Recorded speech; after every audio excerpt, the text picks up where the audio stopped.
This is part A of the KhoodeelaarTV television channel, broadcasting at 09:20 hours GMT,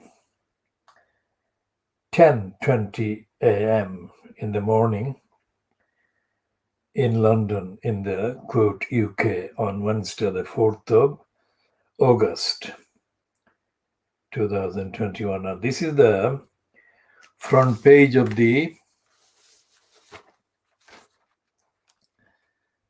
daily bribing Boris graph, also known as the Telegraph,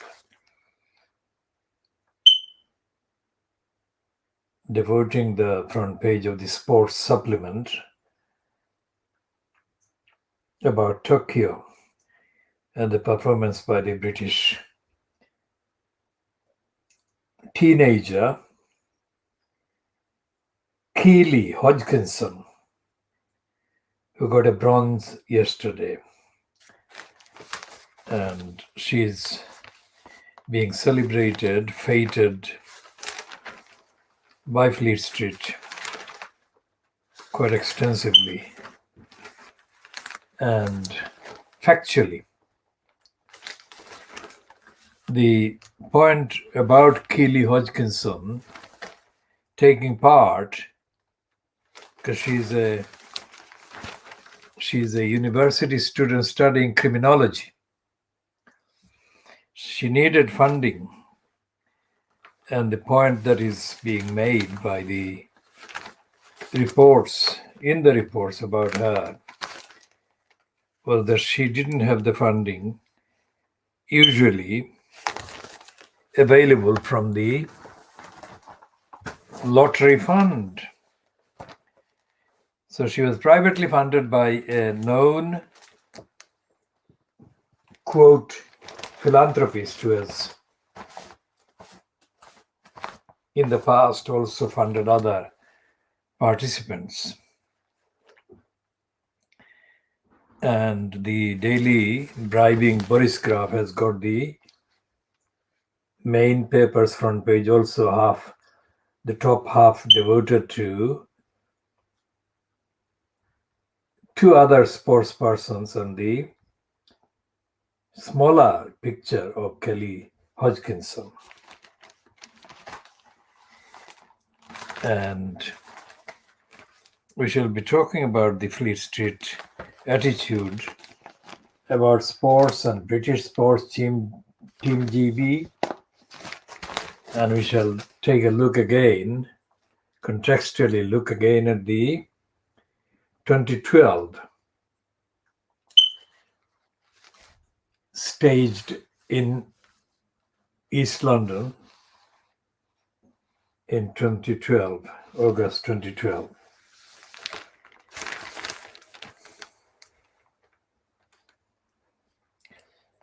Now,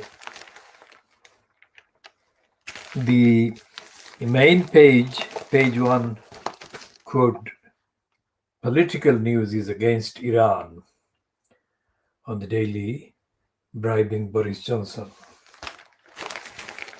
And Boris Johnson is being reported elsewhere as well as threatening or having issued a threatening statement against Iran. And we shall be looking at that as well. And the Daily Mail and the Financial Times, both of them cover or refer to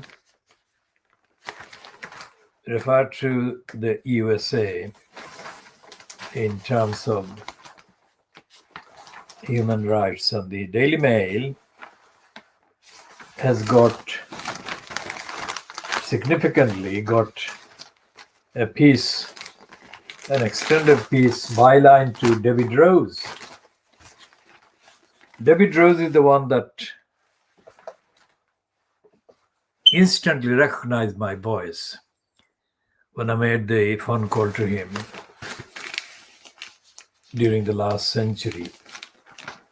Now, the reason why I'm mentioning David Rose recognizing my voice is because I had never found him until that time, that one time.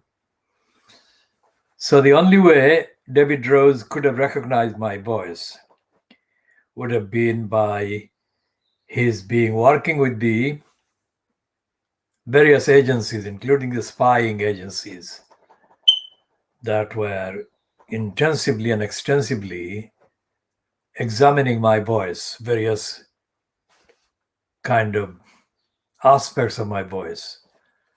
And so instantly recognized my voice and instantly pronounced my name as well. And David Rose is not somebody that is part of the general run of the Fleet Street quote journalists. David Rose is somebody who has been given platform by the Mail on Sunday and the Observer, but he has not been identifying with the general kind of journalists, as far as I can check. But he has been the subject of news himself when he took a leading part in protesting against the references in Fleet Street and in the media generally to the role played by a group of Jews in Germany who were accused of having aided and abetted or colluded or collaborated with the Nazi regime.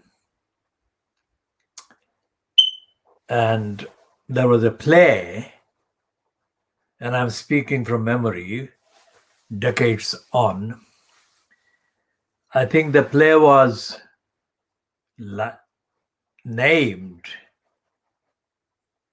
as having been written by David Edgar, if I'm not mistaken, but this can be checked and appropriate update can be posted.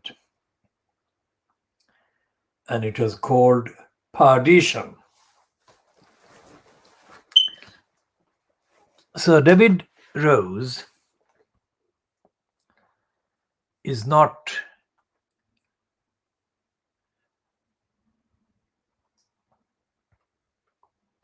a typical Fleet Street journalist, because most of the journalists in Fleet Street, despite the fact that they are corrupt and they're racist and all the other wrongs that can be attached to them, they don't take the kind of political part as David Rose did in the context of the play called Partition.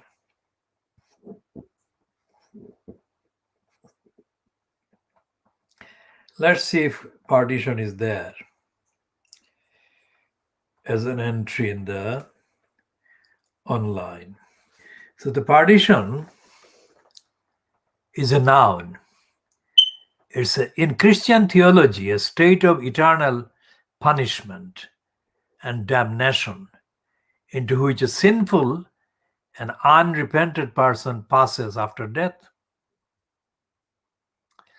And the second meaning in the dictionary online is complete and utter ruin.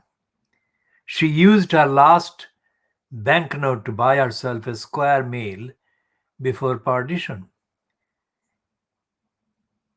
And people also ask, where or what is partition?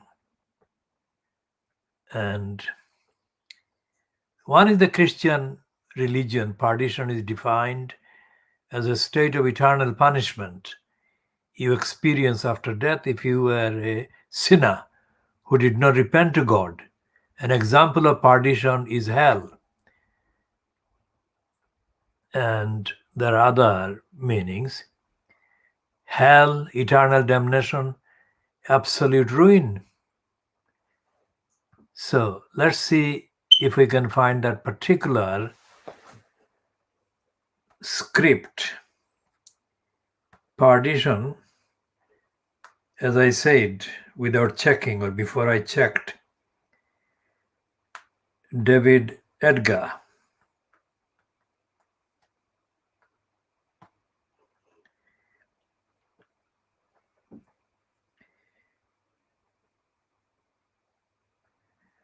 There is an entry under the heading The Partition Affair, and it's submitted by Martin on 10th of May 2012, 11:45.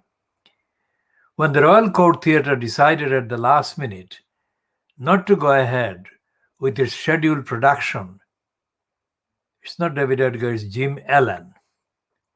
So it's not David Edgar, it's Jim Allen is being given the name as the play, writer of the play, or the playwright, about the massacre of the Jews of Hungary in 1944. So we are correcting the actual description that I gave earlier before checking the entries. So this is said about the massacre of Jews of Hungary in 1944.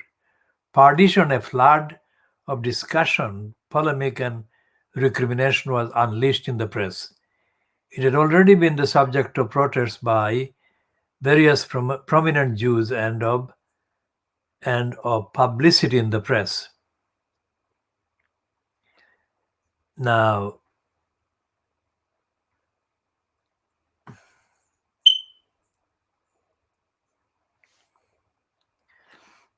the full piece is not short. It's quite a lengthy piece,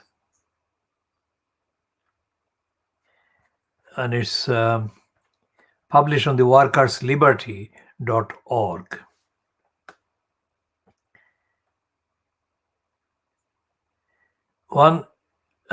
This one says that there are at least two issues involved in the partition affair: artistic freedom and its limits, and whether or not partition is anti-Jewish.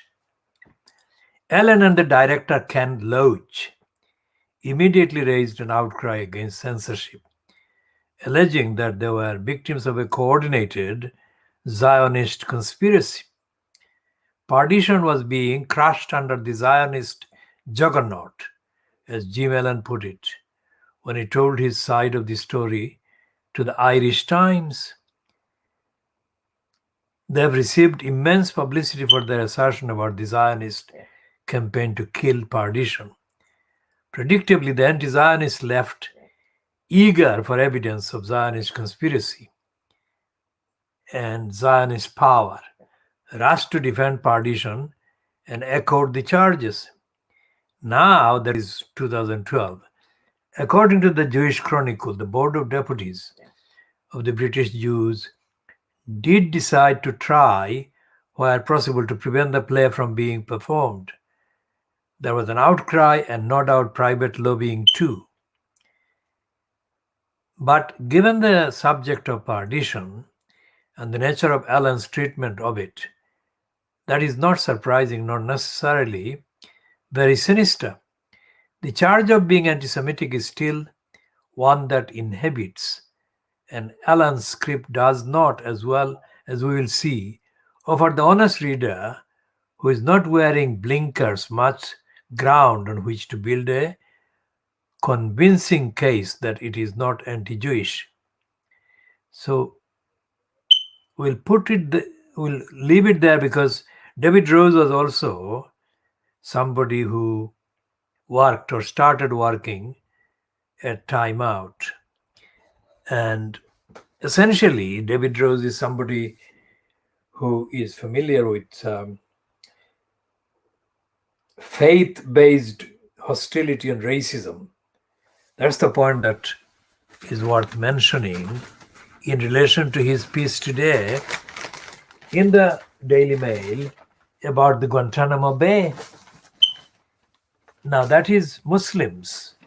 Guantanamo Bay is a place where Muslims are incarcerated without any trial. So let's go back to the Daily Mail, where it is written, the forgotten prisoners in the jail that shames America. Now, that's a very bold headline. It's a 2-page piece. It's a 2-page piece, and its main write-up, the introduction, reads, the savagery of Guantanamo Bay appalled the world and led Obama to vow to shut it down. Yet, as the United States finally pulls out of Afghanistan, the Mail writer who has been there reveals how dozens are still being held without facing trial. And he, the Mail writer, David Rose, asks, can this really be justice? So the reason why I'm referring to this, as well as the piece in the Financial Times, the Financial Crimes today, at the same time, is because the Financial Crimes on page 4 talks about Afghanistan and the Taliban advance. Now, that's not the real center of the particular piece. The piece is written by a writer called Katrina Manson, who is said to be in Washington. And the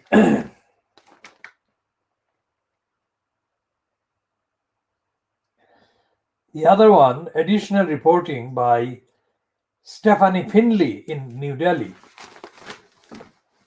Isn't it very significant that the Financial Crimes runs this piece headed US-Pakistan tension rises after Biden criticized that no writer is situated in Pakistan anywhere. And this is typical hostility to a Muslim country. It doesn't have to be Pakistan, any Muslim country. And the fact that Afghanistan is a Muslim country is not incidental. The two countries, Pakistan and Afghanistan, are two of the closest Muslim countries. There are others not far from Iran and other in the northern side. The Pakistan is most important because Pakistan has given refuges to the largest number of Afghans during the last 40 years, and especially in the last 20 years after George W. Bush and Tony Blair invaded Afghanistan, occupied Afghanistan. And there is, of course, the other aspect to the Biden's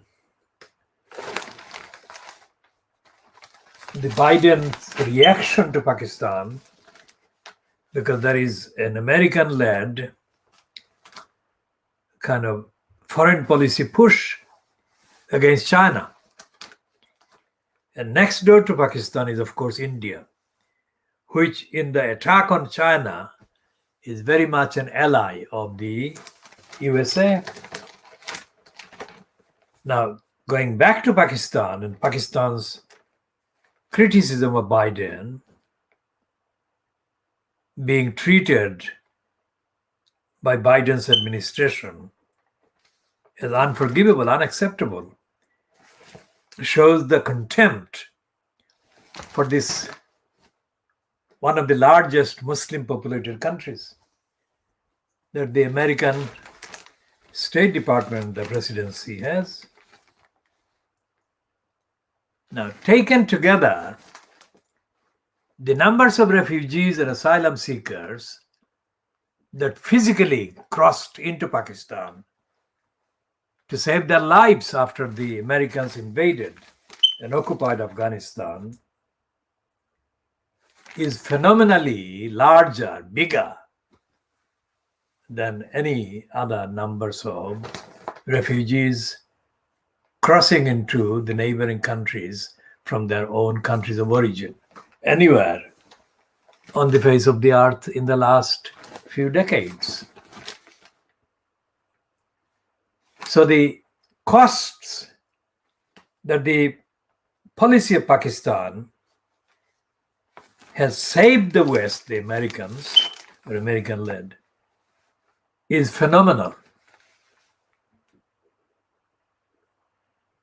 The Pakistan policy under various regimes has remained the same, accommodating Afghans fleeing Afghanistan.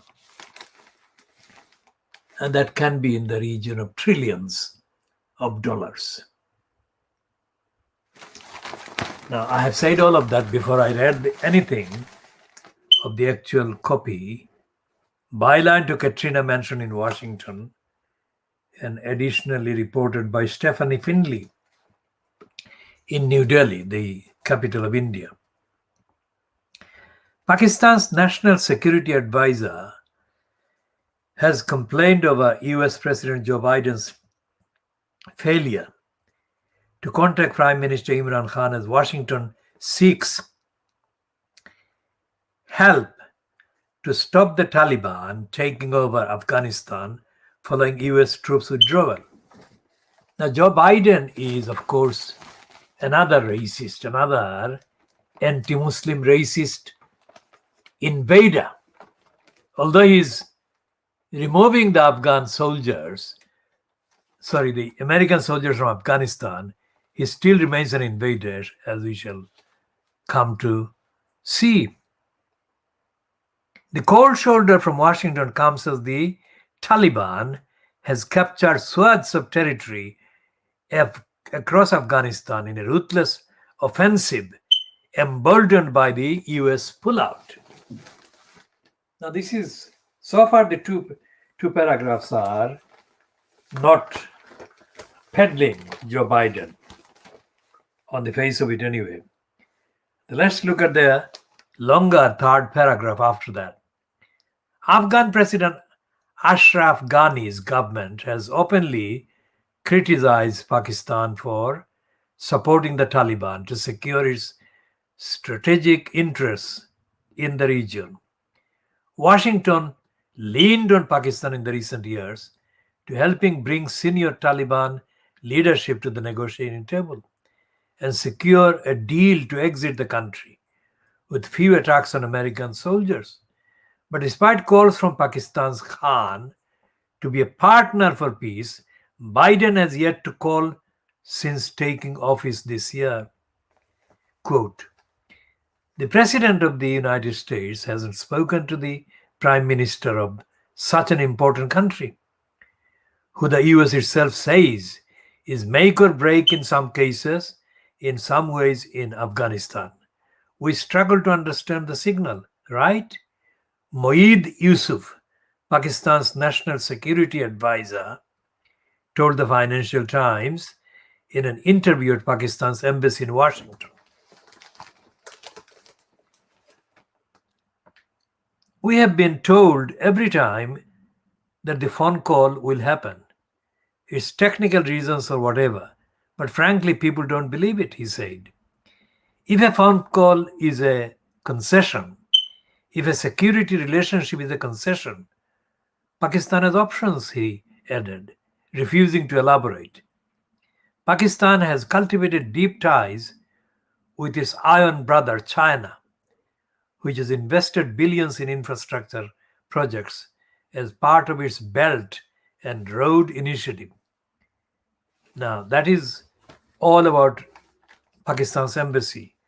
Then the rest of the piece is about America. And the senior Biden administration official said there are still a number of world leaders President Biden has not been able to speak with personally yet. He looks forward to speaking with Prime Minister Khan when the time is right. The diplomatic affront is the latest setback in US-Pakistan relations after their cooperation during the war on terror, after the 9/11 attack on the Twin Towers by Al-Qaeda, the Islamist group founded by Osama bin Laden. In 2004, the US named Pakistan an official major non-NATO ally, spurred by Washington's need for support to fight in Afghanistan. But US administrations have since regularly accused their ally of harboring Taliban insurgents, claimed denied by Pakistan. Now, this is something that has been consistent or even persistent right from the start. Going back to the 1950s, 60s, and 70s, before the revolution in Iran against the Shah, there were two alliances, military-based alliances, fronted and led by the Americans. One was CENTO and the other was SEATO. They were military alliances. And the Shah of Iran, who was invented to destroy democracy, ordinary internationally understood democracy in Iran in the 1950s, when the Iranians had a democratically elected president or prime minister, whatever, Mossadegh. So the CIA wanted to remove Mossadegh because Mossadegh was opposing the Americans looting Iranian oil. So when the coup against the democratically elected Mossadegh took place by the Americans needed nearby countries to form an alliance with, to replace the space that Mossadegh had actually taken up after his democratic victory. So they wanted to remove the democratic mandate that Mossadegh had. And here is a piece about CENTO. It's also called Baghdad Pact. The Central Treaty Organization, originally known as the Baghdad Pact or the Middle East Treaty Organization, METO, M-E-T-O, was a military alliance of the Cold War. It was formed in 1955 by Iran, Iraq, Pakistan, Turkey, and the United Kingdom, and dissolved in 1979. Now, we shall see the actual description.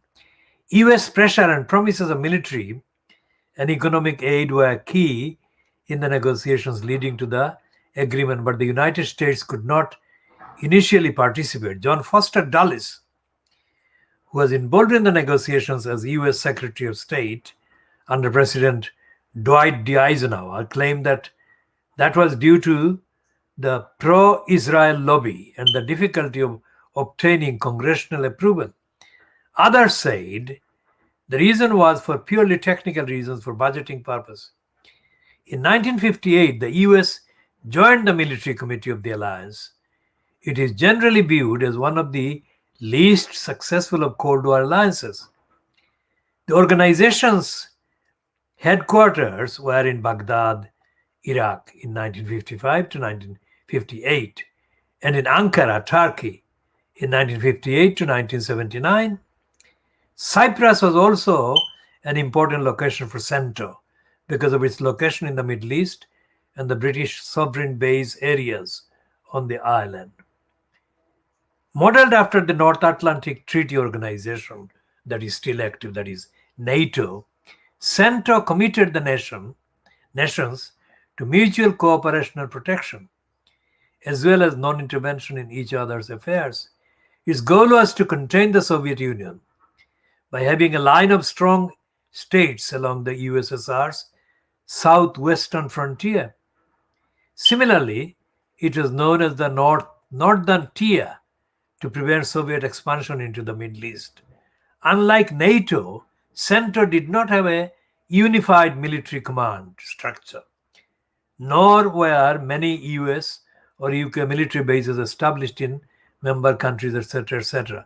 So that is a historic kind of reference, because CENTO was not, as the entry itself admits, very successful. But it was part of the American interest against the Soviet Union. But the appearance in Iran of a democratically legitimate elected head like Mossadegh undermined America's interests. And what was happening in Iran about Mossadegh, let's see what this entry said.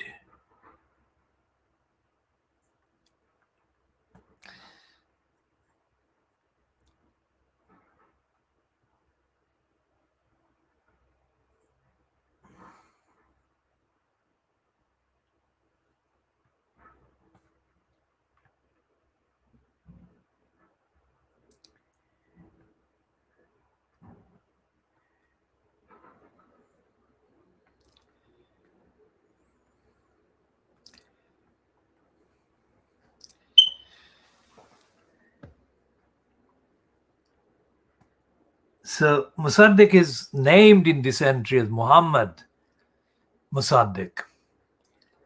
And he was in the 50s, as I said. He was in office from 21st of July 1952.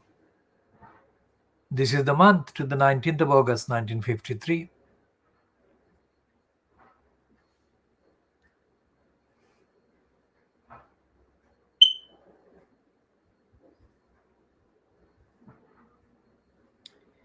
Okay, so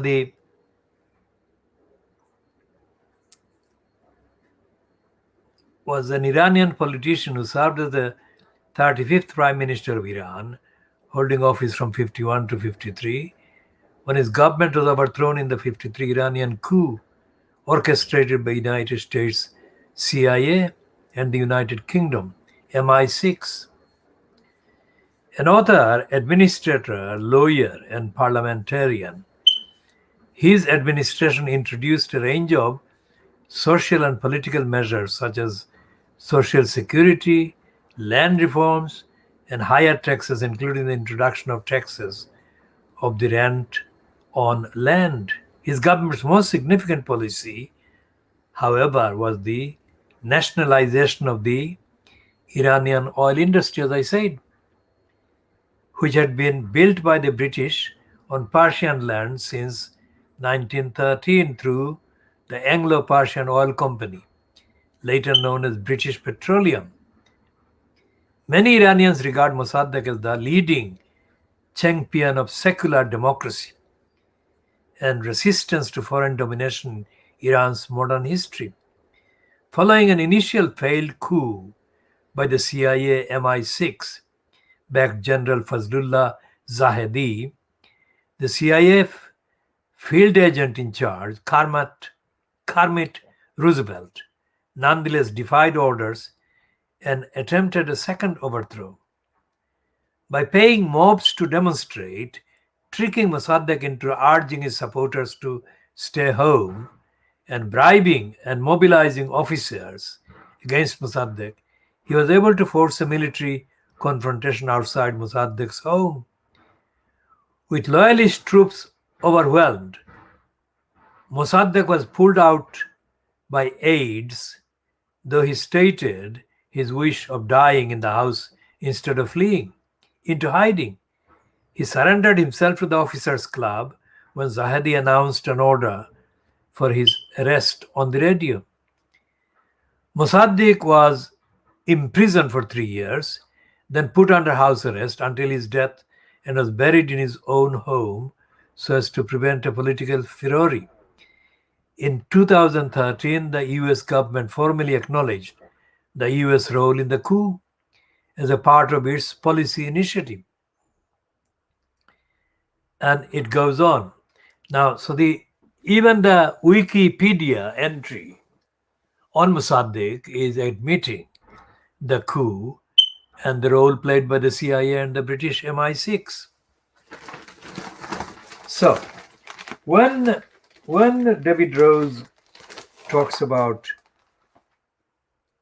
shames America, the Guantanamo Bay, we shall read the actual contents, relevant contents of that piece. He obviously knows all about Iran, Muslims, and the incarceration for decades of the Muslims at Guantanamo Bay. And his headline is at least giving the impression that he believes that justice should be served and the people without any trial should be released, freed. So we shall go back there after reading this piece about Afghanistan and the US-Pakistan tension. Now, any ordinary reading of pieces in Fleet Street about Biden would suggest that Biden is wobbling, quite apart from the fact that policy-wise, he's still being moderate and he's not creating any controversies in the way that anywhere comparably done by Donald Trump. But Biden is a known kind of opponent to Muslim rights. So he's a supporter of the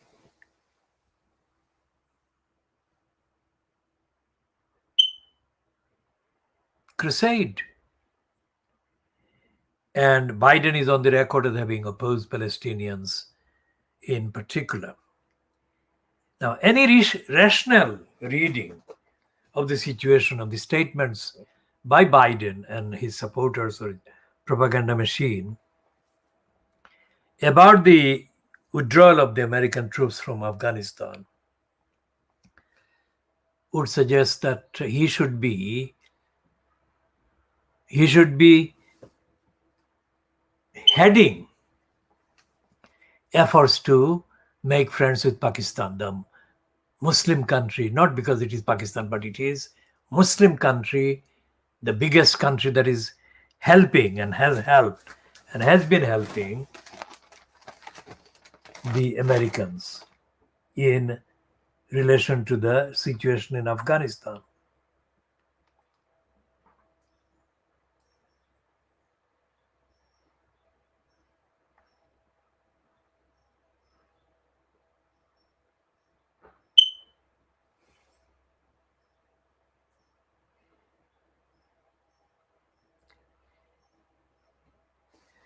And there is no evidence. There is no evidence that Joe Biden is in control of his faculties, his intellectual faculties, when he is coming across as showing contempt to Pakistan. Pakistan is not a country like another Muslim country, let's say Indonesia or Malaysia. These are the other two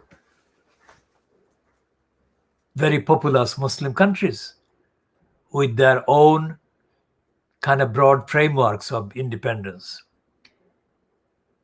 Pakistan is the country that can do the most help and also be the cause of the lack of the most help, let's say. And this piece in the financial crimes actually is ambiguous in the middle of the piece. Although the first part does recognize more or less the basic kind of reason for the tension and the complaints by the Pakistanis that they can't understand why Biden is failing to contact Imran Khan. In the middle, it becomes vague and it becomes kind of either way, suggesting that Pakistan has to accept responsibility for the excesses of the Taliban and the other anti-American, anti-occupation, anti-imperialist activists and forces active in Afghanistan and on behalf of Afghanistan. Now that is the kind of pressure that CENTO and CETO, the reason I mentioned those, were asserting on Pakistan at the time. And one of the reasons why the military coup in 1958, staged by Ayub Khan in Pakistan, was additionally unpopular was because of the evidence that the military regime in Pakistan was acting as a stooge or as an ally or as an agency of the American foreign policy and the American imperialist agenda and operations in the region. That didn't include East Pakistan, but East Pakistan was part of the Pakistan that was physically located near the Afghanistan, near Iran, etc. And even now, today, 2021, the geopolitical location of Pakistan is very central because it is also linked with China, quite literally. That is not the case with Bangladesh, which was East Pakistan. China is not physically linked with East Pakistan or Bangladesh. So when David Rose talks about Guantanamo, it's not unconnected with the fact that there is an expectation by the American foreign kind of department of the imperialist agenda that a Muslim country, no matter how important it is, how significant it is demographically and otherwise, somehow owes the Americans some kind of service.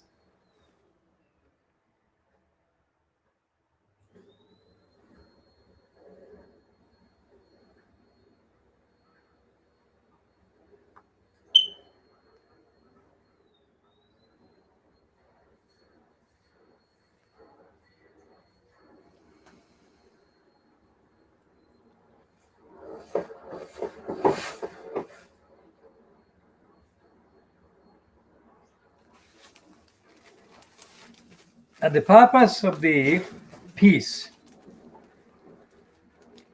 today in the Daily Mail by David Rose is explained here.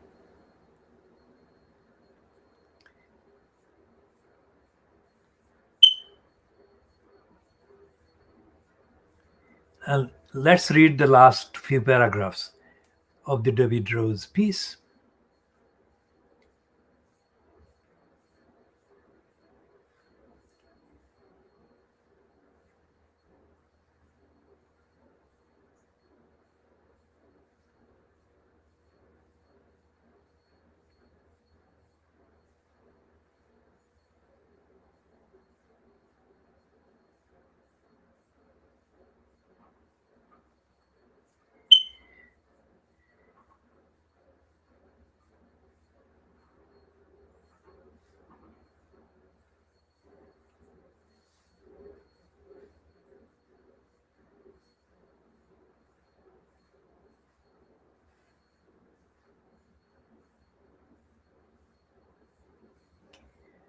Now, this piece includes this confession by David Rose.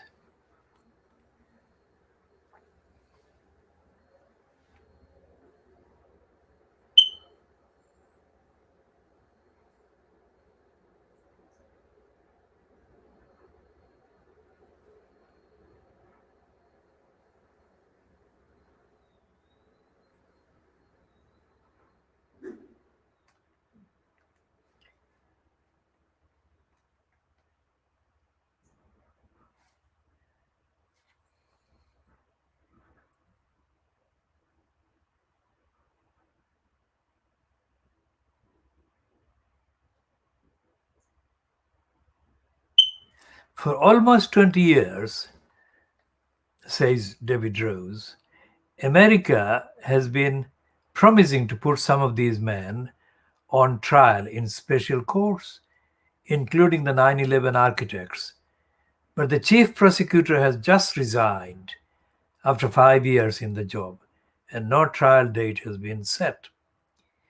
It is no accident that when Al Qaeda in Iraq, the murderous forerunner of the Islamic State, began beheading British and American hostages, they were shown on video wearing Guantanamo style orange suits. Over the years, numerous senior British and American intelligence officials have told me that the camp has turned out to be a highly effective recruiting sergeant for extremism. So, read that again.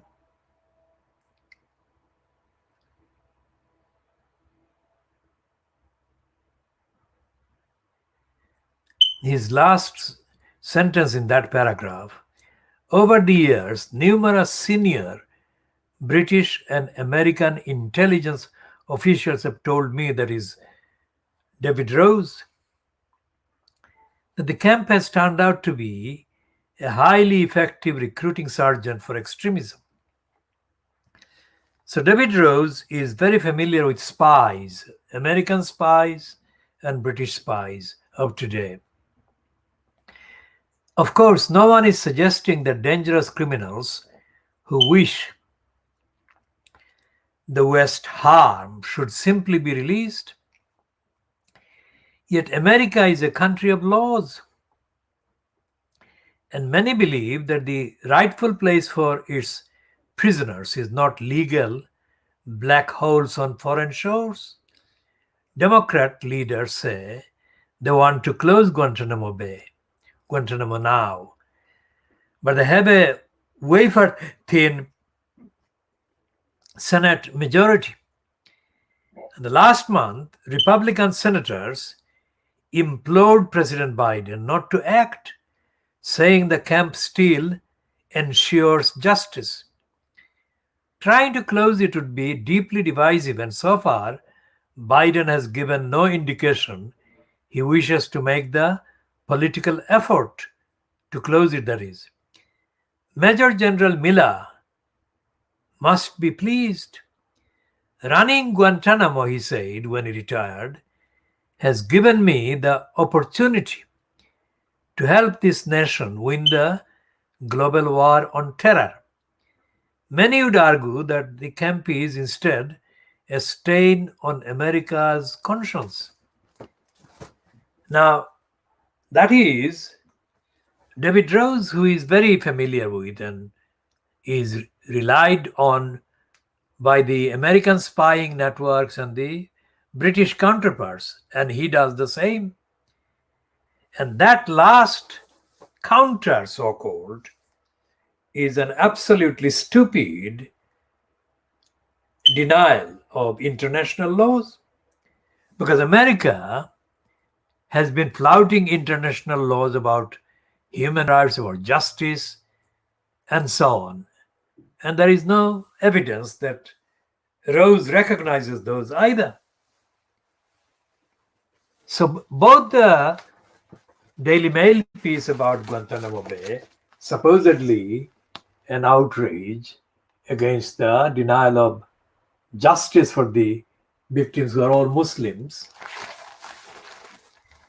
and the Financial Times piece about Biden refusing to speak to Pakistan's Imran Khan, even though the Americans continue to admit that Pakistan has the biggest key role to play in making a success of the Americans withdrawing their troops from Afghanistan.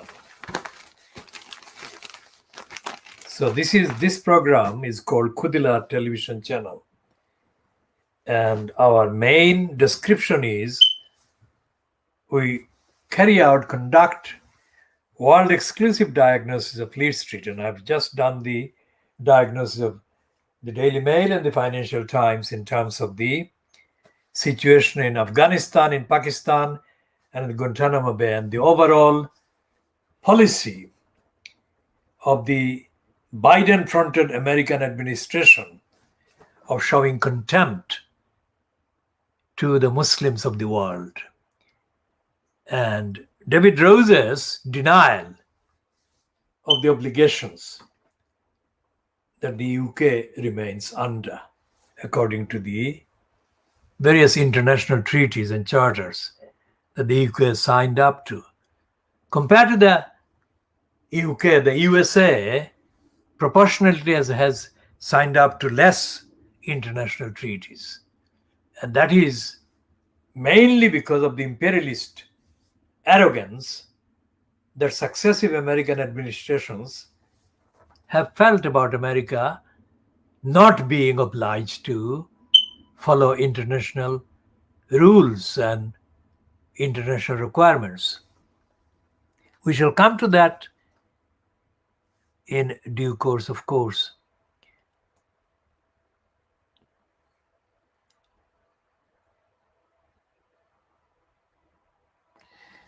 So we shall move to the other parts of the contents of the. Let's see the Daily Mail, what it does. Of course, the Daily Mail has got on its front page this teenager, Keely Hodgkinson, winning the 800-meter silver. And they've got this, as we said, about the display by the Daily Borisgraph, driving Borisgraph, about the Tokyo Olympic participants from Britain, Team GB.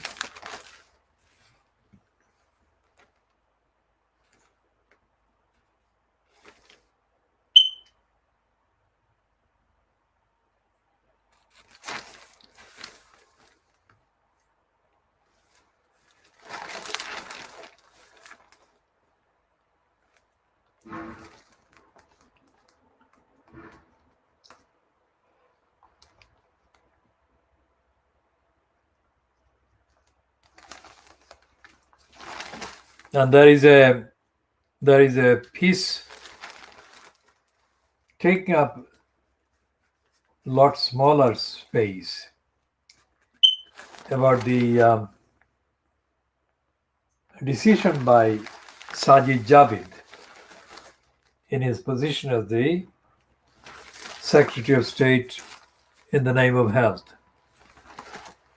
to order a review of women's hospital wards being allowed to be used by men.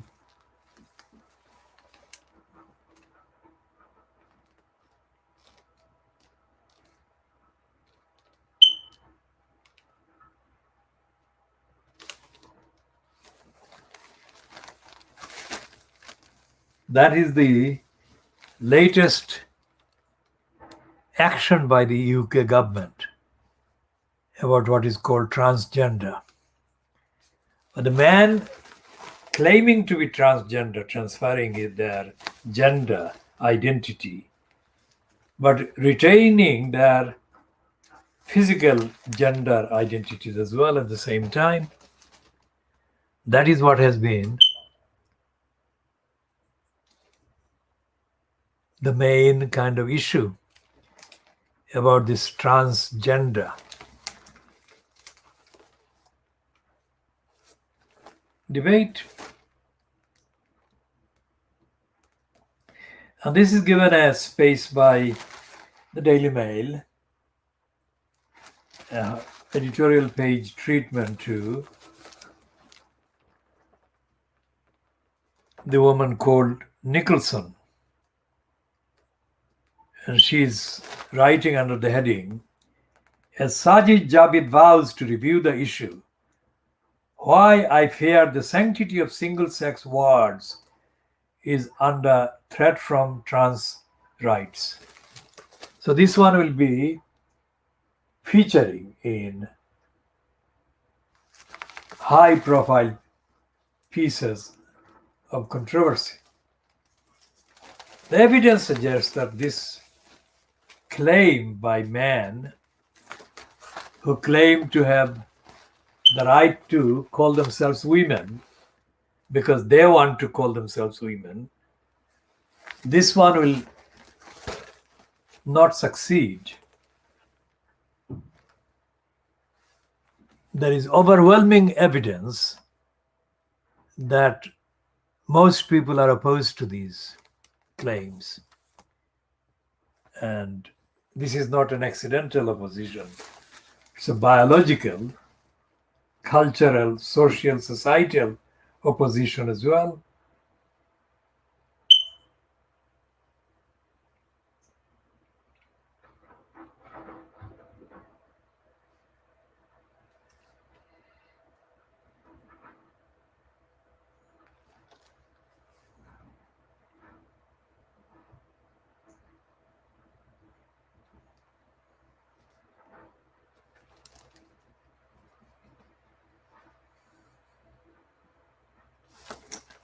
And there is a related piece about Helen Mirren's opinion about aging in the Ephraim Hardcastle column,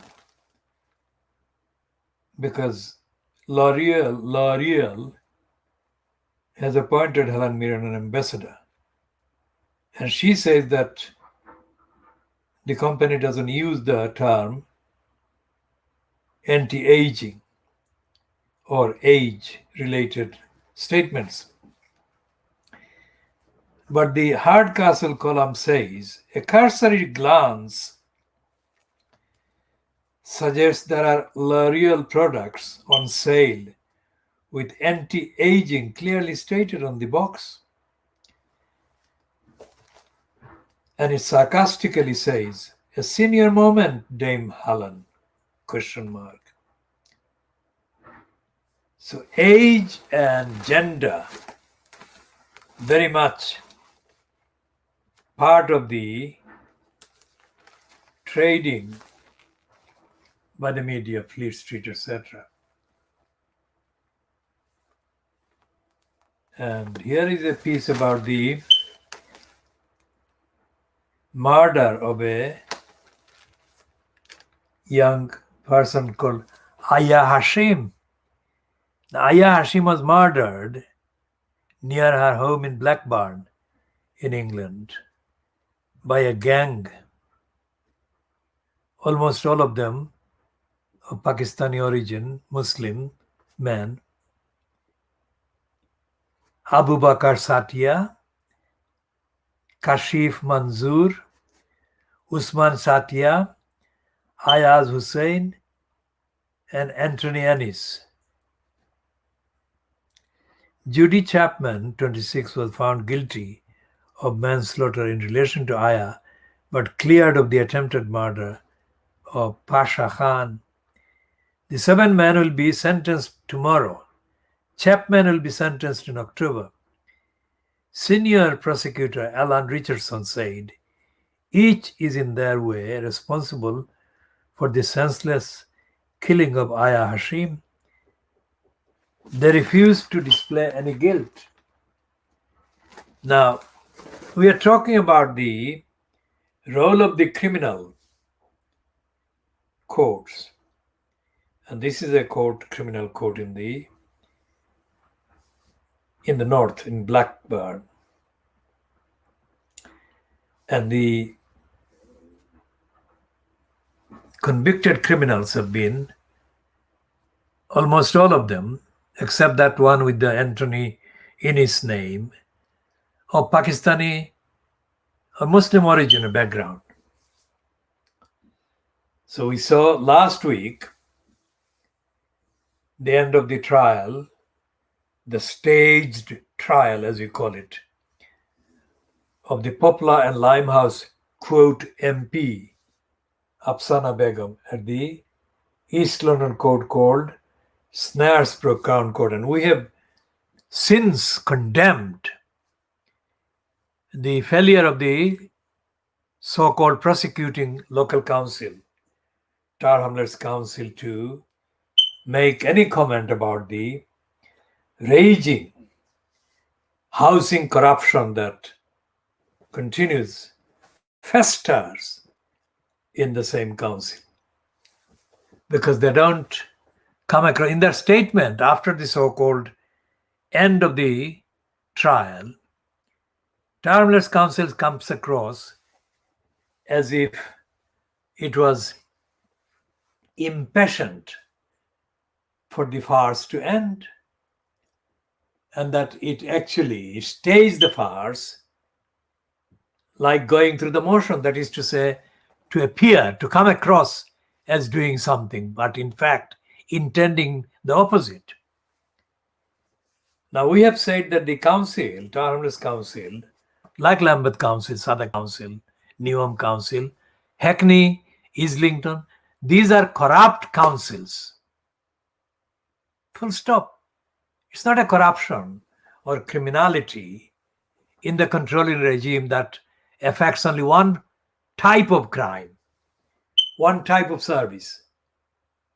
That these councils are corrupt in relation to all their duties, all their obligations, all the services that they're funded to, they're publicly funded to provide to the public in their boroughs. And as anyone watching this program, not this particular edition necessarily, but any of the editions, would find that we condemn Tower Hamlets Council, and we have been condemning Tower Hamlets Council for years, since before anything to do with this staged trial of Afsana Begum. We first explain what we mean by staged trial. By staged trial, we mean that Tower Hamlets Council, which employed Afsana Begum during the years when Lutfur Rahman was incumbent in the corrupt post of the corrupt mayor.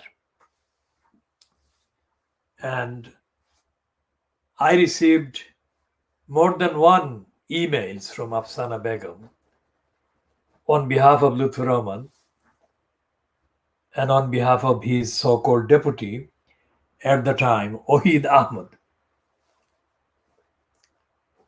And I can say now that in neither of those emails, or in none of those emails, if there are more than two, did Afsana Begum come across, number one, as conscientious and as being honest on the issue that she was supposedly sending the emails to me on behalf of either Lutfur Rahman or Ohid Ahmed.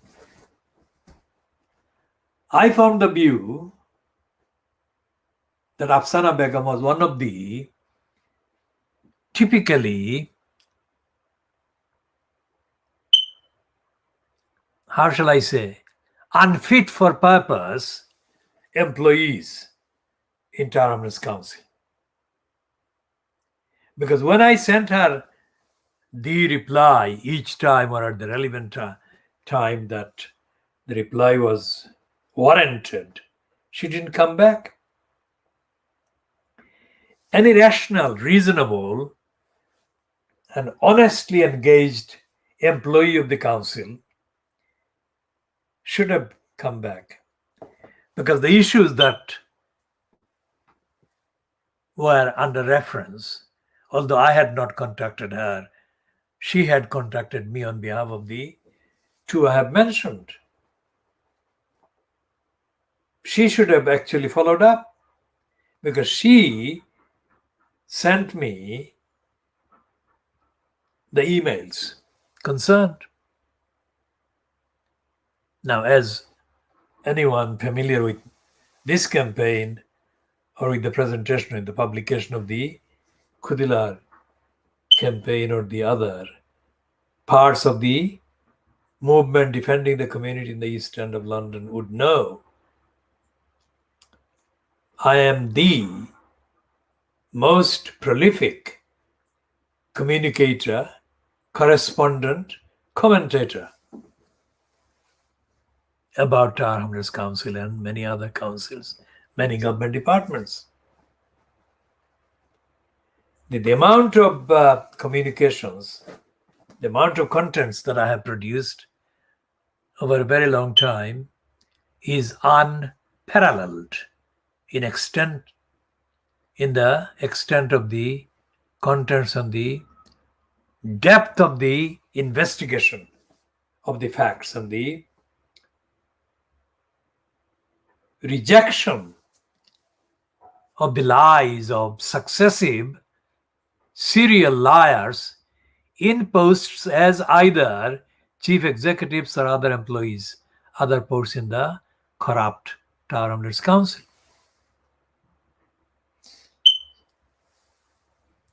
And Afsana Begum didn't impress in the emails that were sent to me from her named account in the council,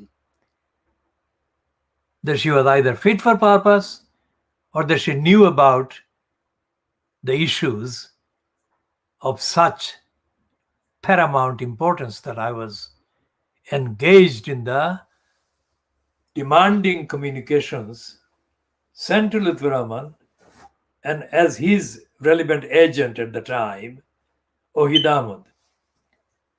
Of course, Lutfur Rahman and Ohid Ahmed contradicted themselves without any idea that their behavior was being noticed by me. How stupid of them both.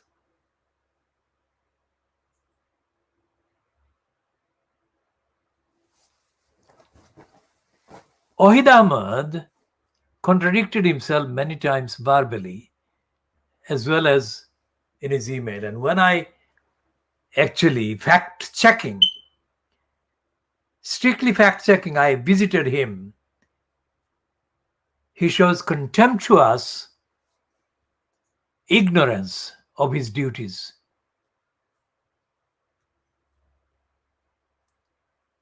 Because he was being paraded periodically as going on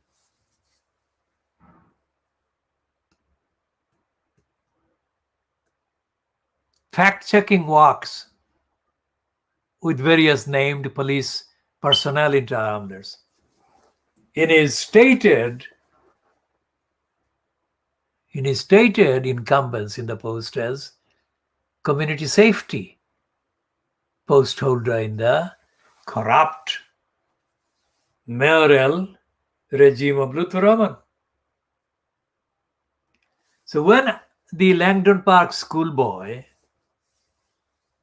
Ajmal Ahmed was murdered by a number of fellow Bangladeshi origin persons who murdered him, I was surprised to find the Tower Hamlets Council had not really made any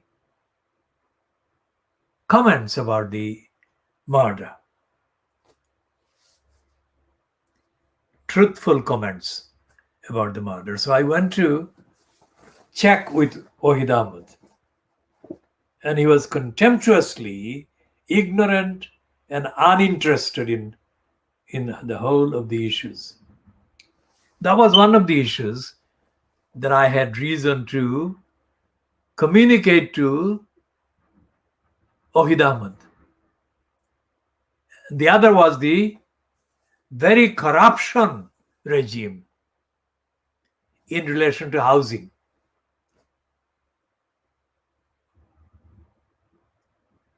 And in one of the communications, Ohid Ahmed behaved misleadingly. Now, I was not unaware of his misleading role, but the need for objectively establishing independently verifiable evidence meant that I had to give him the opportunity on the record. So I had to give him the opportunity on the record so that he could do his honest best to answer the overdue questions. So at the end of one of the sittings of the corrupt mayor's meeting cabinet, I gave Ohid Ahmed the opportunity to do his best. So he said to me that I should meet a woman called, I'll find her name and I'll update accordingly. This woman was in a post that was headed at directorate level by the crook and the liar called Aman Dalby.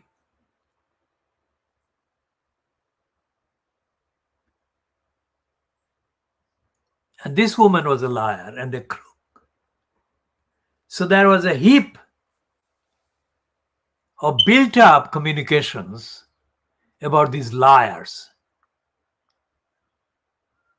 And I must have sent dozens of communications about those lies and liars. And out of nowhere, I didn't expect Afsana because I didn't even know she existed. So I got an email, a number of emails, and these were either on behalf of Lutfur Rahman or on behalf of Ohid Ahmed. Remember, these were on dates before the 23rd of April 2015. That was the date when Lutfur Rahman's any claim to be the incumbent in the post of elected mayor was severed by the ruling, cut by the ruling issued by Richard Morey, Mawrey, licensed law trader, in other words, also being called a barrister, but he was the person who was authorized to sit as the election commissioner to consider the petition that had been procedurally filed by the 4 petitioners against Lutfur Rahman. They filed a petition in June 2014 demanding the declaration that the 22nd of May 2014 so-called mayoral election was null and void and Lutfur Rahman was not elected. It took just under a year from that date in June for the election commissioner to finally declare that Lutfur Rahman was not elected, and he banned Lutfur Rahman from elected office for 5 years.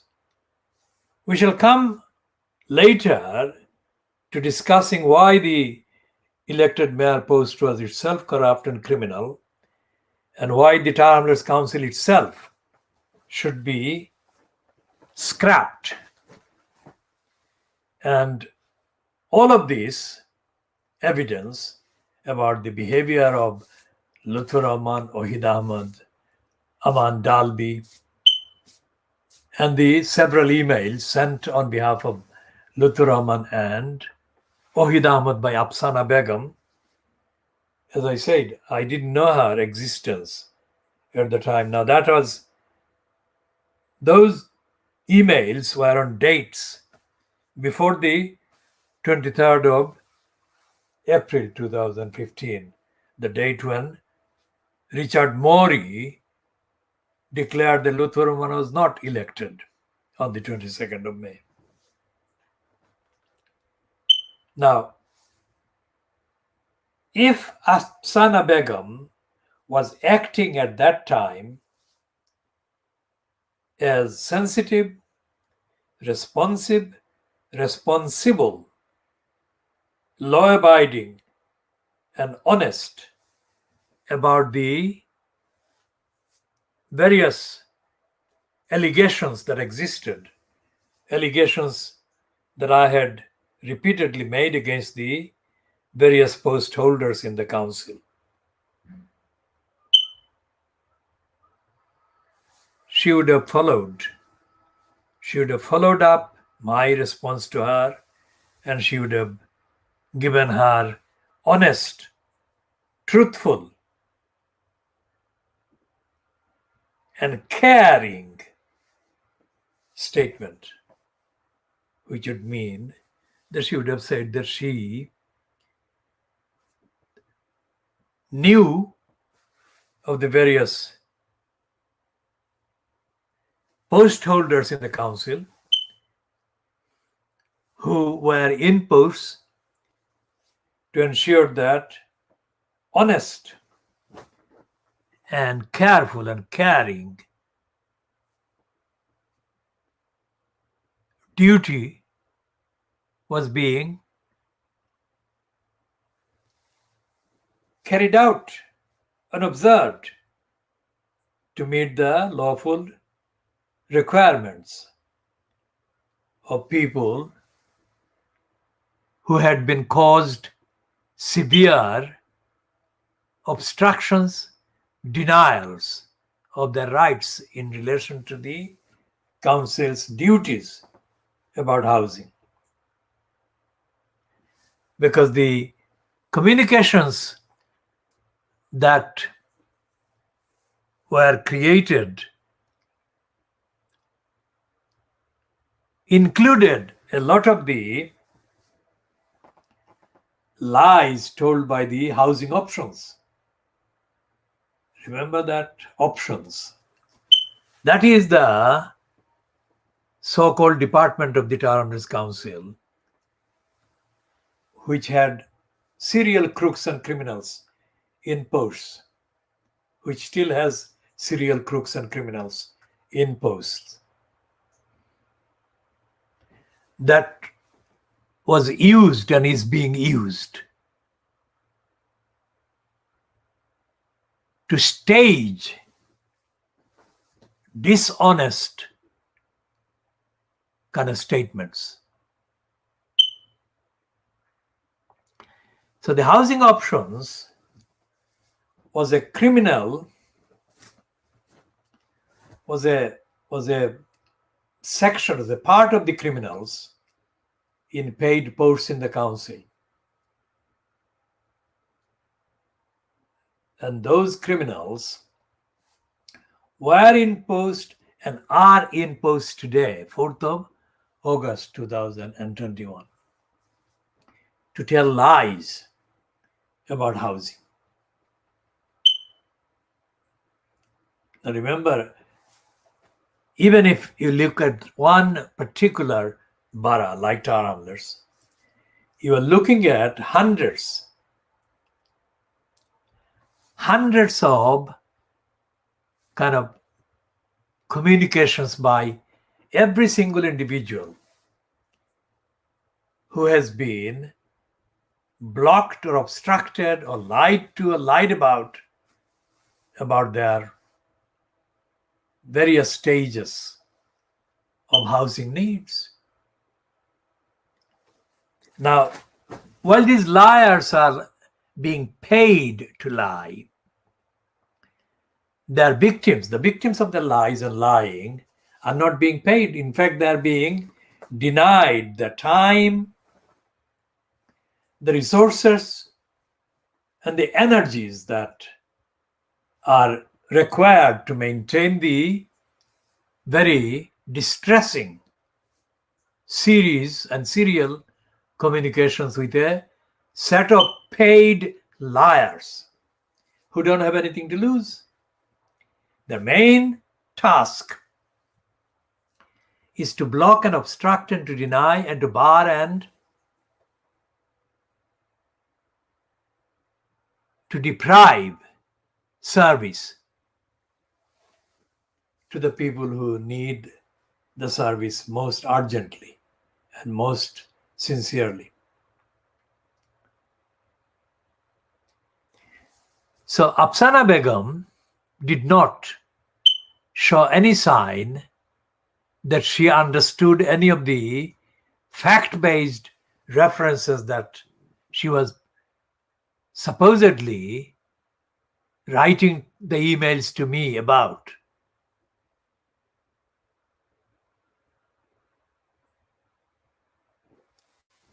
And when the housing options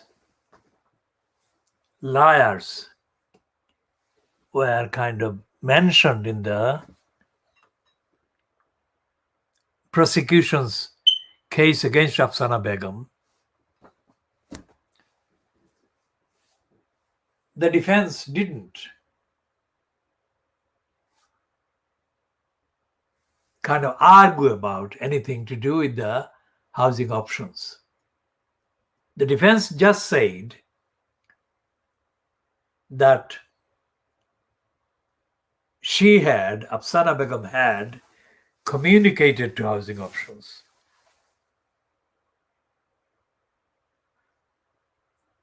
the defense didn't say that the housing options had a history of lying, which is what her defense was implying in relation to her particular case. But it didn't specify that it was a section which had liars in place. And the so-called prosecution, James Marsland,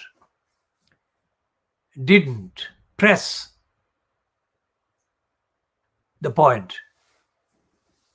That is to say, he didn't say, why do you think the housing options didn't take note or make notes of the communications?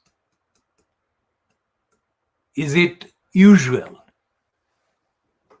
for that section to just ignore communications that are of central importance to somebody's housing because that person, according to the claim by the defense, was in desperate situation for urgent emergency housing because she was being harassed and she was being treated to likely potential domestic violence and likely, well, it's not spelled out, but it was included in the possibilities that she could have been, or she would have been, or she would have been likely to have been, or being murdered under what is called honor killing. Because the burden of the image of a helpless victim of possible honor-related murder or killing was painted before the jurors in the court on behalf of Afsana Begum. So when a council, housing options, is being given the relevant information, there was no reading of the actual quoted or quotable statement that Afsana Begum made to the housing options. But it is assumed in the full context if she told the truth that she did feel all these threats and harassments, that she would have told the housing options that that is what is about to happen and I desperately need help. So for a council, housing options to ignore something like a possible honor killing and to fail to protect or do the best available help to protect the likely victim of a possible honor killing. How wrong is that? How scandalous would that be? How outrageous would such a blanking would be? That is to say, a complete non-recording of such a set of communications would be.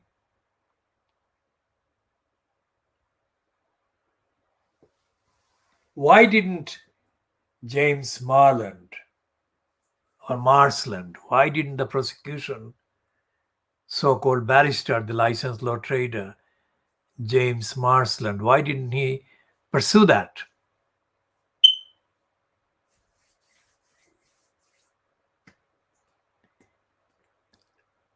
And why didn't the defense from matrix chambers of so-called barristers, Helen Laws,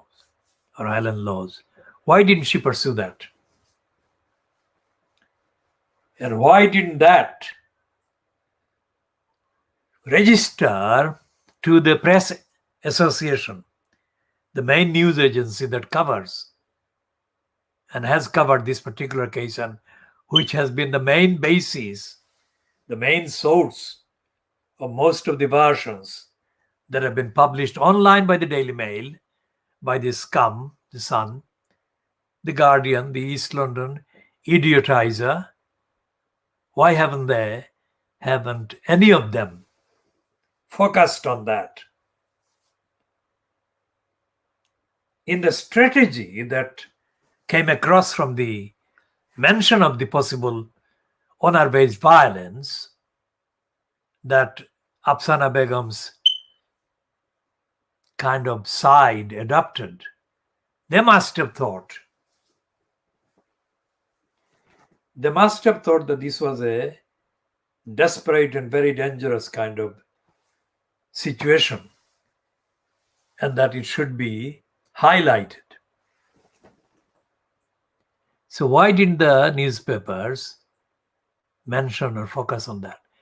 And why on Tuesday, that is yesterday, 3rd of August 2021, the Channel 4 News propaganda piece that was run by Channel 4 News to help Afsana Begum, why didn't they mention that?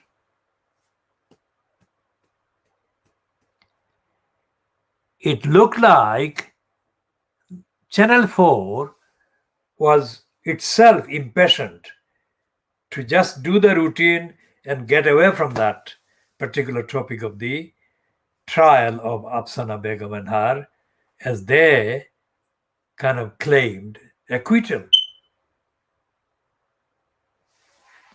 What about the hundreds of thousands of communications that people needing housing, being on the waiting list, being in overcrowded conditions, sent to the Townless Council, which is mainly directed to the housing options every year? What about the behavior of the housing options to the hundreds of thousands of communications?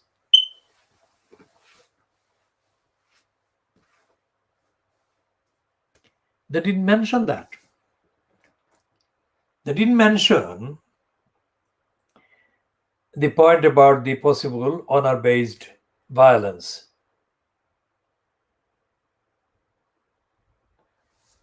And they didn't mention why, even if the brother-in-law of Afsana Begum's former partner or former husband,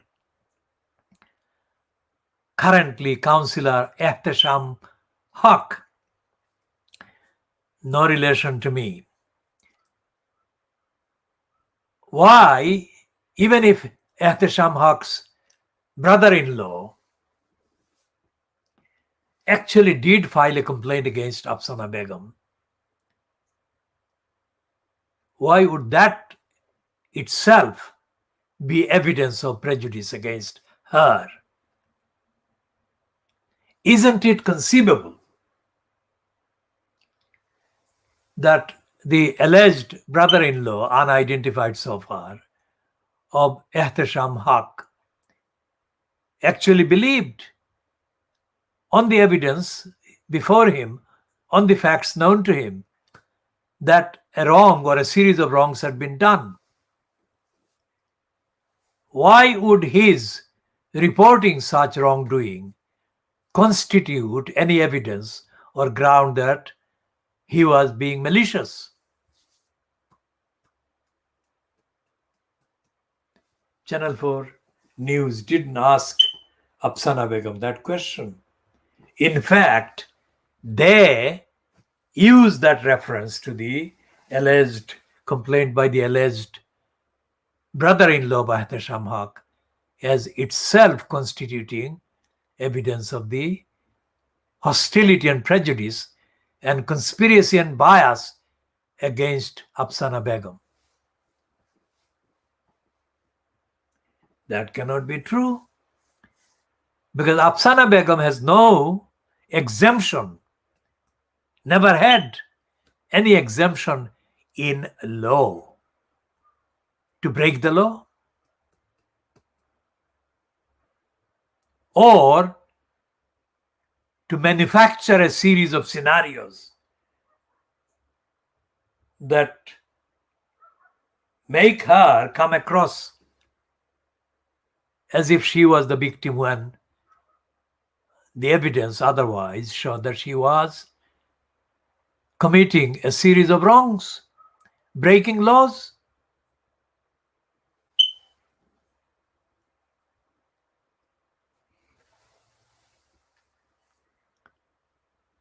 So, we have the housing options about Afsana Begum. We have just dealt with it now.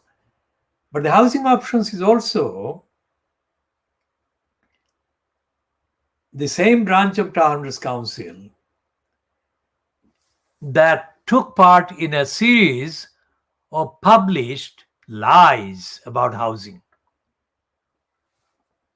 Nothing to do with Afsana Begum case, nothing to do with her particular references to that. Because as I said earlier, yesterday and before, the Channel 4 television company, organization, not Channel 4 News as such, which did the lying yesterday, but Channel 4 News actually did the same line, the same agenda. That is to present the crooks in the Hrs Council's housing options as being above the law and as being somehow entitled to break the law. Because the Channel 4 organization broadcast in the last 10 years at least 3 series called How to Get a Council House. And contrary to the title, that was actually part of a propaganda to tell viewers that council housing was not available and people are not entitled to get a council house.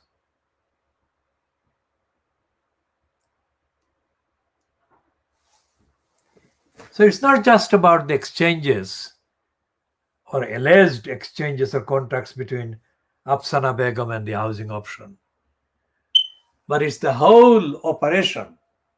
The housing option is itself misleading, should be called no option for housing. And instead of calling the series How to Get a Council House, it should have been how council housing has been scrapped and how not to apply for council housing and so on. This is outrageously extensive serial perpetration of criminality done by Hrs Council by using housing options as an agency for lying.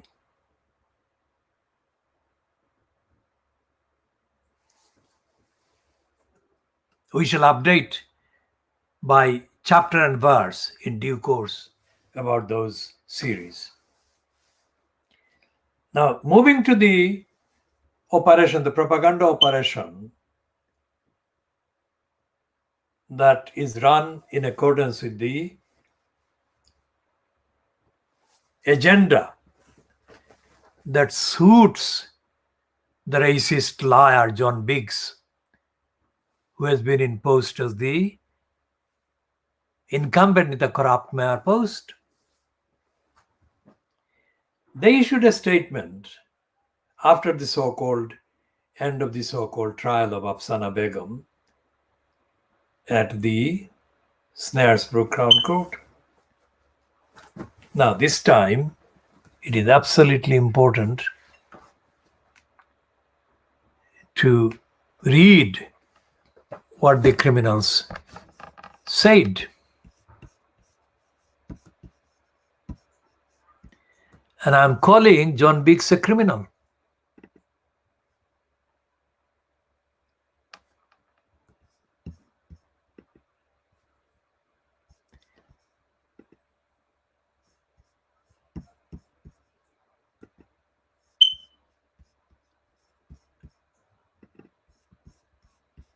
When the lying piece on Channel 4 News on Tuesday was kind of broadcast, it was fronted by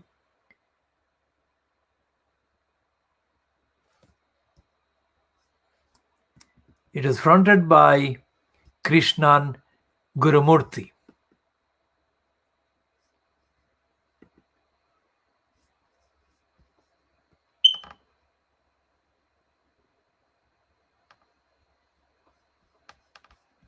And Gurumurthy himself read the piece at the end of the so-called interview by the Channel 4 News reporter with Afsana Begum. And the part of the statement by the corrupt John Biggs's kind of operation,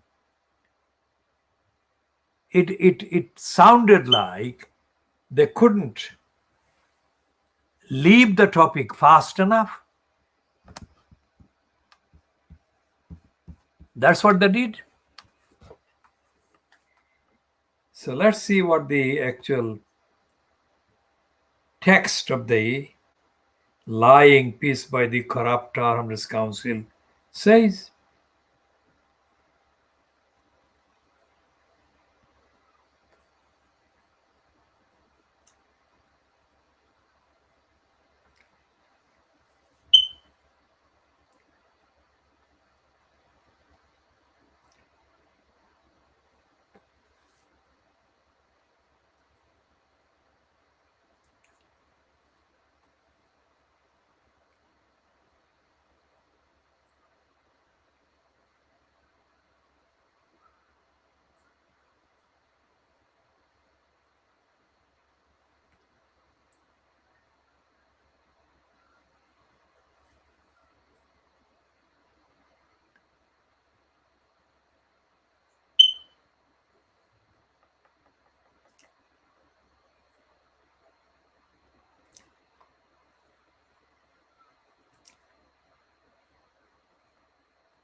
So this one is the part of the statement that, or probably the Tower Hamlet spokesperson said, "We have a duty to investigate any allegations of housing fraud.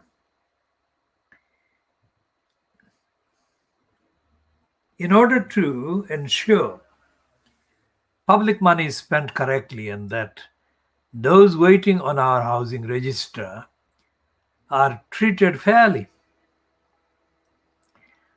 After reviewing the evidence with the benefit of independent legal advice, it was found to be strong enough to bring the matter to court, where it was agreed there was a case to answer." And then the Guardian quotes, "We fully accept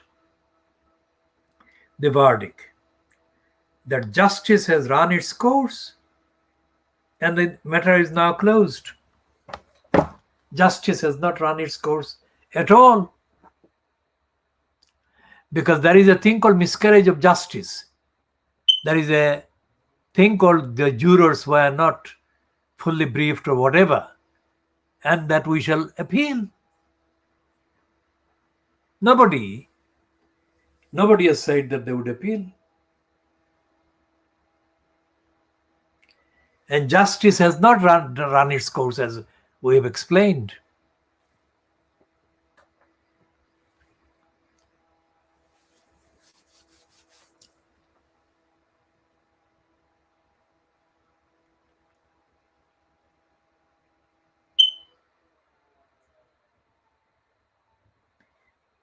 The statement that Alibor Chaudhry made to me about the main crook, Colin Cormack, that was a statement that Alibor Chaudhry made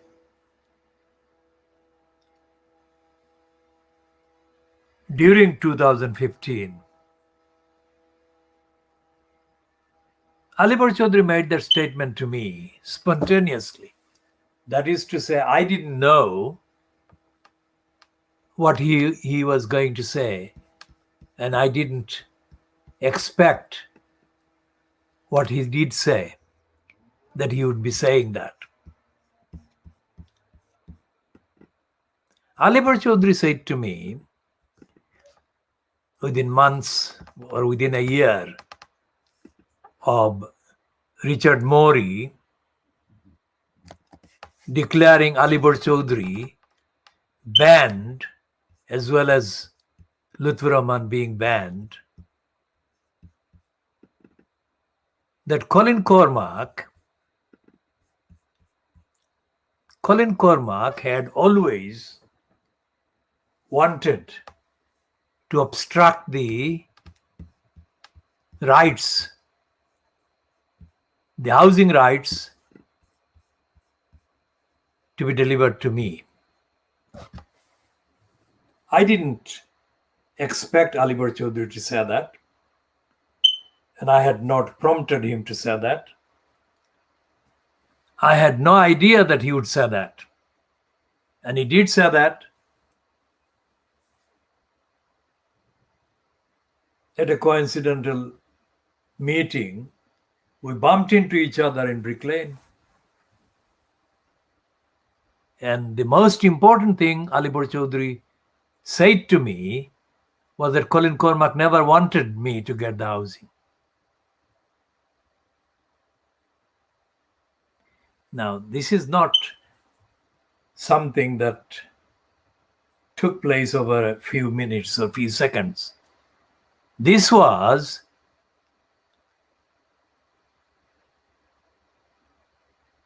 something that was done by Colin Cormack starting from April 1996. So 96, 97, 98, 99, 2000. So that is 19 years. Over 19 years, Colin Cormack lied. Think about that.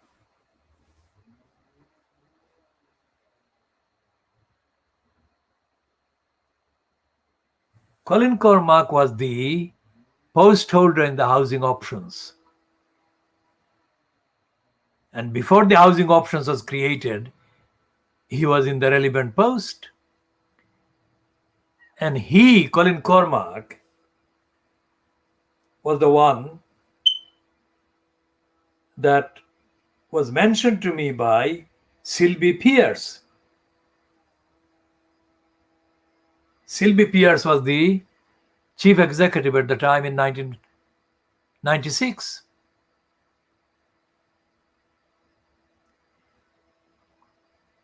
And Sylvie Pierce's PA was a woman, Carol Marchant,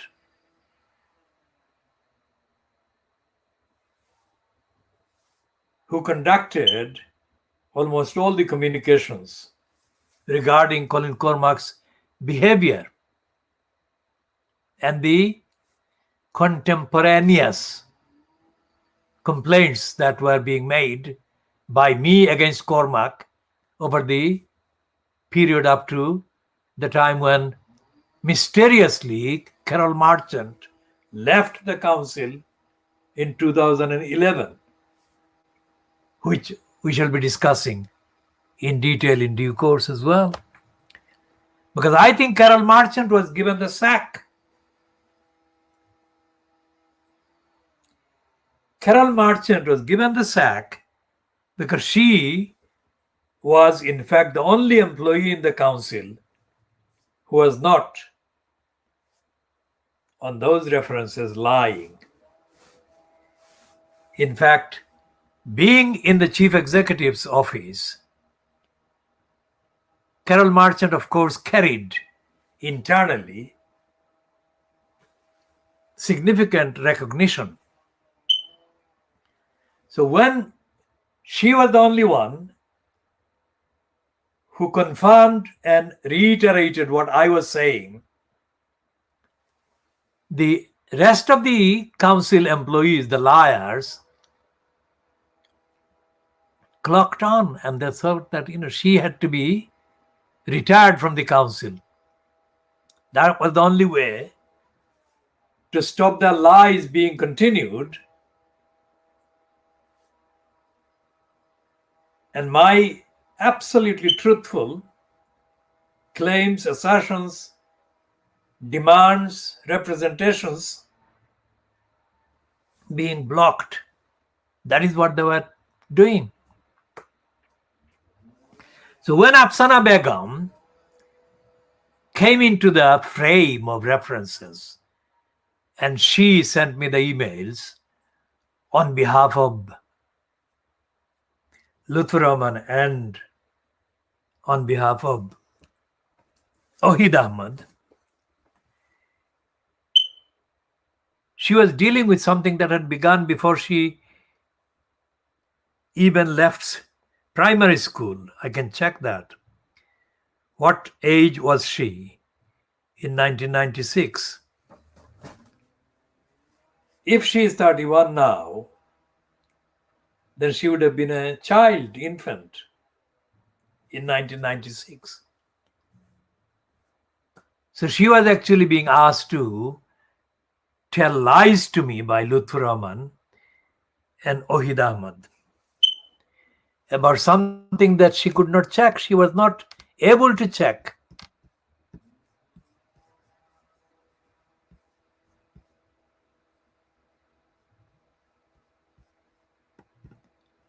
Remember, you are looking at part A.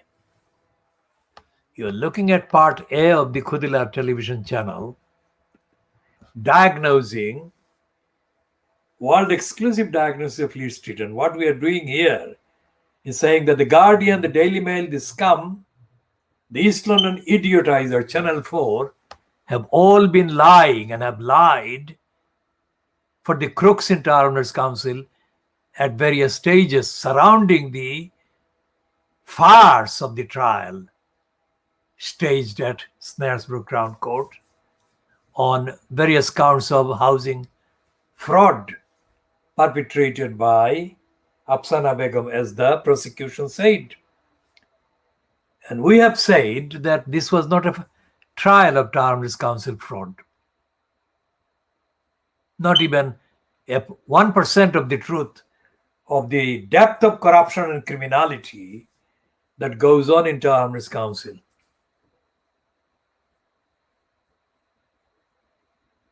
As I said, one of the lies that Hrs Council perpetrated about housing in the series How to Get a Council House was to persistently conceal the big robbery of trillions of pounds worth of benefit taken away from the council housing by the transfer of the council housing stock. The huge numbers, thousands of properties belonging to the council housing stock were given away to the gang called the Poplaharka and the smaller gang called the Tar Hamlets Community Housing.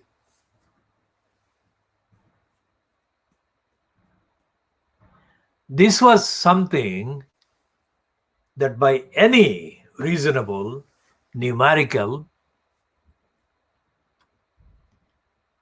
cost benefit analysis would have to be the main feature of any discussion about the availability of housing stock.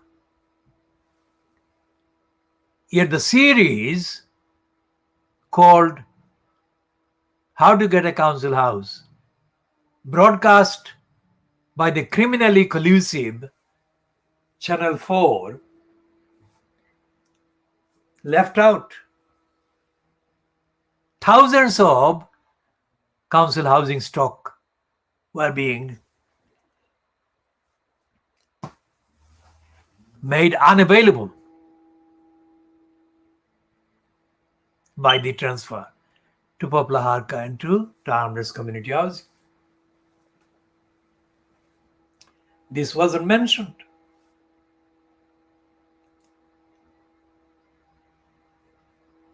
So how could anyone make a logical case about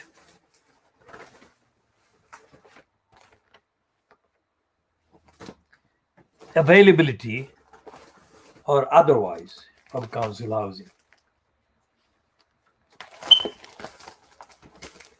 Remember, you are listening to the world exclusive diagnosis of Fleet Street. None of this is available in any papers ever. And no book has been written about this or similar. And none of the so-called environmental or housing or communities, faculties at any of the universities, including Oxford or Cambridge, or the rest of the so-called Russell group of universities, none of these operations will have even 1% of what I'm talking about. So you are listening to and watching world exclusive program that is literally world exclusive.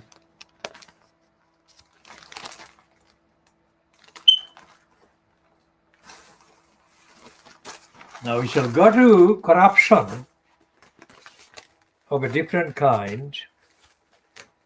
And on page 9 of the bribing Boris Johnson graph, daily bribing Boris Johnson graph, also known as or AKA the Daily Telegraph, on page 9 of the paper is a piece about this woman.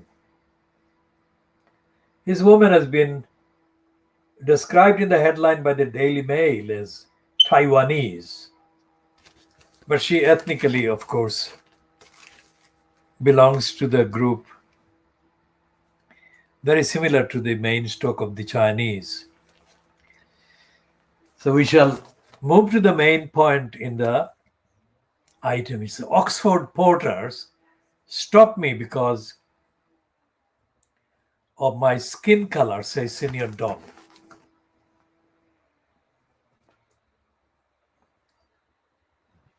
She's not only a senior Don, but she is the Dean of the university's Faculty of Laws. And here is the piece that is written by the daily bribing Boris Graf's education editor called Camilla Turner. The Dean of Oxford University's law faculty has revealed that porters have questioned whether she has the right to enter the college, as she calls for more anti-racism training. Professor Mindy Chen Wishart, who is from Taiwan, said she was challenged by porters all the time when entering Oxford colleges, adding that it happens so frequently that I would normally never even register it. She said it is both alienating and exhausting to be constantly challenged for looking, quote, out of place. This happens a lot in Oxford, Professor Chen Wishart said. Every time you get into a college, you have to get past porters, facilities managers, whatever. People of color are challenged or searched. People will always say they're just doing their job. I would really like to understand why they are so good at doing their job when people of color are concerned. Now I shall read more of that from Mindy Chen Wishart. I go back to the 1980s and I say, and I've said this before, but I say it again in relation to this statement by Mindy Chen Wishart. I was carrying a GLC pass to enter the county hall.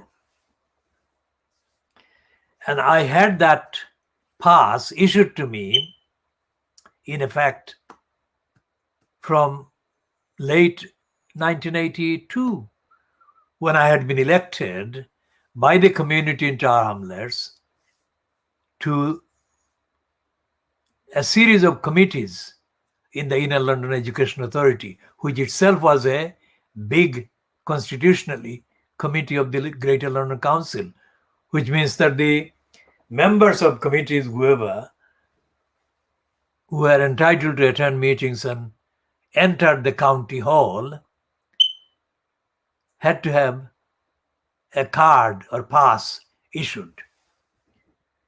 So my pass was not unlike the pass that anyone else had. So I had my photograph on the pass and the description, my name, etc., etc. So whenever I would go to the county hall, I would be given extra searches and I would be asked extra questions.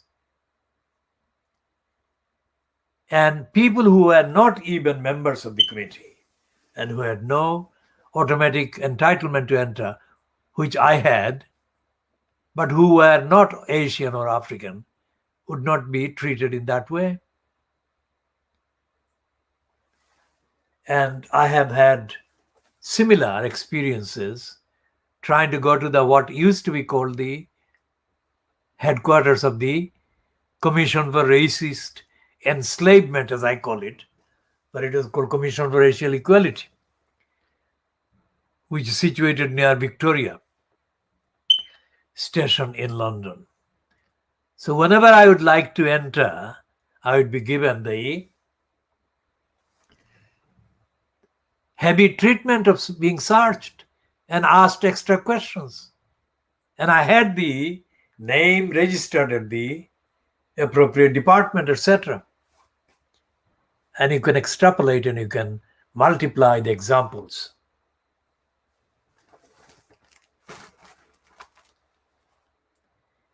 So what Mindy Chen Wishart is also talking about,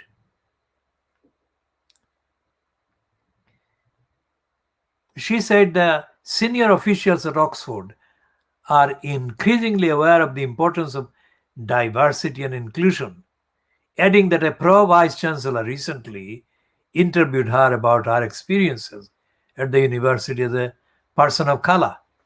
I know Oxford is very keen to do something about race, and I'm very keen to engage with them, but only if they actually want to do something. So she's not convinced that they will really do something to change. Now, what are we looking at? This is a woman, Taiwanese origin or whatever, and she is not just an accidental visitor to any of the premises. She is the head of the Faculty of Laws, for heaven's sake. So how many treaties, international treaties, that ban discrimination are the Oxford University porters and staff breaking? And as I said before, the UK remains actively signatory, signed up to literally thousands of international treaties and declarations and conventions and agreements, etc. So we shall be continuing. This is just over 2 hours, I think.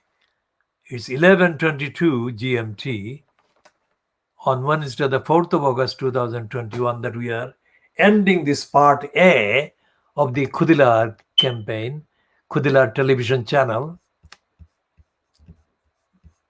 doing the world exclusive diagnosis of Fleet Street and the media.